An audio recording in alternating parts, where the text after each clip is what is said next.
okay, there's a Brett Kavanaugh hearing going, and I was listening to Tom Hartman, sort of watching the hearing as he was playing it live, and I was listening, and I thought, wow, same old thing. You know, Republicans are like, hey man, you cool? Democrats, this would be egregious, but they're not fighting. They're not saying anything. They're not pointing out what's going wrong, because Democrats are just as bought. They get paid all this money to shut up. That's the problem. I'm going to explain. Brett Kavanaugh, he is corporate.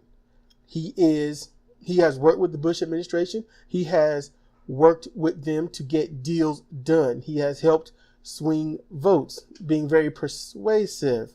He's done a lot of injustice being a judge where he's from. He's sided with Trump. Trump likes him. This guy feels that women should not get an abortion, so he is pro-life. This guy sides against Colin Kaepernick and everything that he's doing about kneeling and showing that he's not happy about minorities, primarily African Americans, being shot and killed by police officers. He's against that.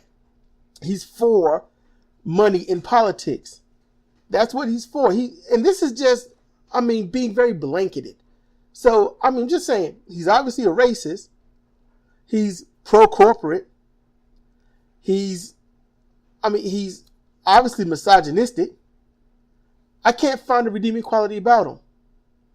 This means all three of those says that anything he does on the stand, or as he has done on any stand, has had a bias. A gender, racial, or financial bias.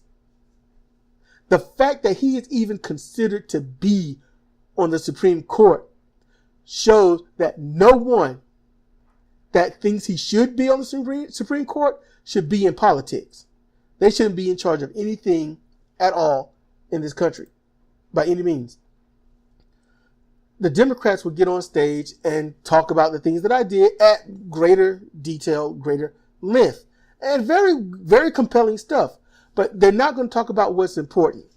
You see, after he got railroaded by a lot of people and whatnot, and justly so, then someone came up. I was too busy working on a wrestler, not looking at the screen. But he came up and just was like, "Oh, you got the shaft of everything," and they're treating you terrible up here. But when you get up here, when you finally get picked and stuff, you'll see everything is okay. And I'm just like, "Oh, you got to be kidding me!" And I'm like, why would you want someone this egregious on the Supreme Court? Because of that money. See, the Republicans, they're like, "Look, is this guy a shitbag? Yes. This guy is terrible. I wouldn't even want him I wouldn't want him to clean my gutters. And they need cleaning. A tree grew out of one of them. That's how bad it is. I wouldn't even want him cleaning it. Okay? I really wouldn't. Even if he would pay me to do it, I'd be like, nah, that's cool. Go on somewhere. I'd rather pay somebody $90 to do it than have you do it while you paying me. I don't trust you. That's how much I distrust somebody like that. But they want that money. He gets on the Supreme Court.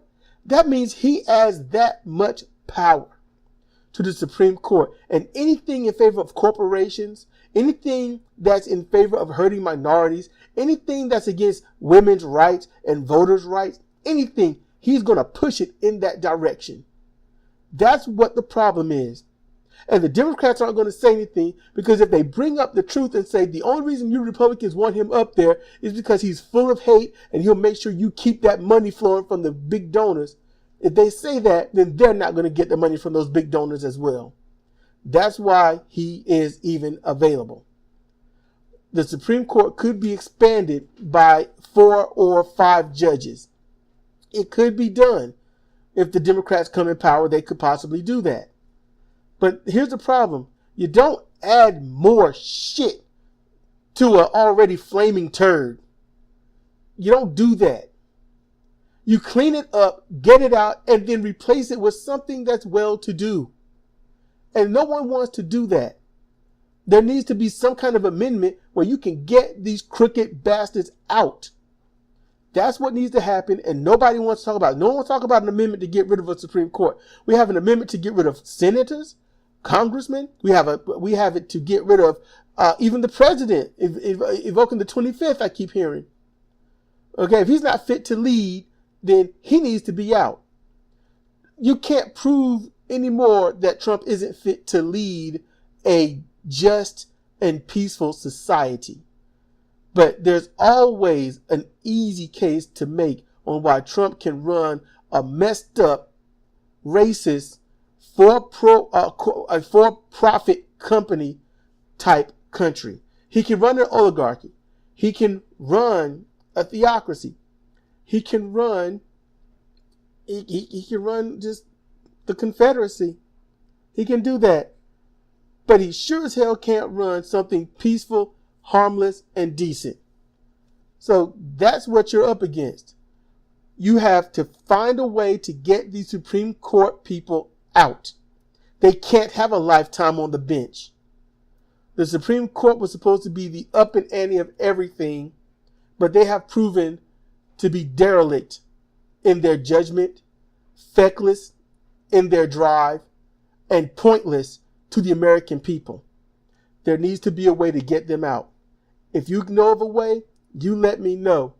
Let's write something up. Let's do something, but something has to be done. I can't go out and march. I can't go out and stand and shout and scream and hold signs that get ignored, but I can definitely sit here and write something. So if y'all have anything, let me know in the comment section. If you have your thoughts or anything like that, just on what I said, let me know. You got corrections or anything? Hey, I'm all ears. It don't matter. I want results. I want results. This is Cedric Kennedy for Comparative Reasoning. Thank you for listening.